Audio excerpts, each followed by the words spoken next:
So how can you use the Microsoft PowerPoint on the iPad?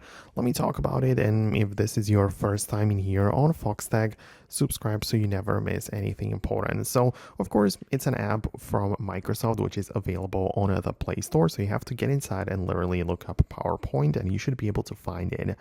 This is an app which is freely available to be downloaded, right? So you don't need to pay anything upfront to get the app, but it will probably require you to get the subscription later, but we'll get there. So at first, just make sure the app is installed on the device. You tap on open and you get inside of this UI, and you can see a couple of different things. In the left panel, you can see your account. So if you have used the Microsoft, like if you are signed into Microsoft services on your iPad, you are likely going to be signed in already. And if not, just tap on it like this and make sure you sign in with your existing Microsoft account. And if you don't have one, there is going to be the button to create it, but it's going to be kind of necessary to use the app properly. Then once you have the app set up with your account, you'll be able to see your recent files that you worked on in this section.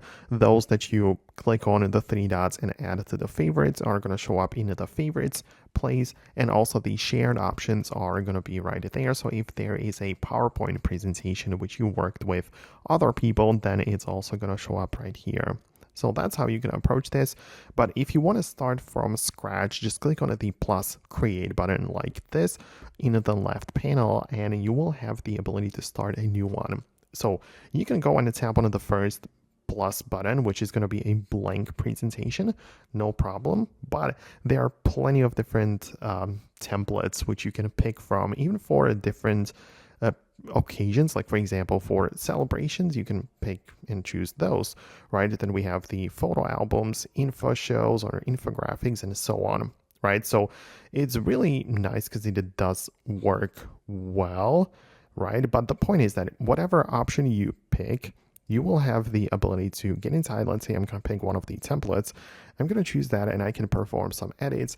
I have all of the things at the top, like the controls for the text. I can insert things like the text boxes, shapes, images, and so on, right? I can even draw on it. So it's all nice, but as you can see, it doesn't appear to be clickable at this point. And the reason is that in order to edit, save, and use it properly, we have to sign in with a subscription. So even though I am signed in with my Microsoft account, as long as you don't have the active paid subscription, then you're not going to be able to really use the app. So I'm not saying that the app is completely unusable, because you can at least open some things and browse it, but you cannot really get the most out of it without it. So if I click on a sign in right here, you can see that it pulls up the subscription page, and I can start a free trial. So that's fair enough. You can go ahead and give it a try to see if you would love to use it, but that's how you can kind of like use it. And that's essentially going to give you full access to everything. So I hope it helps.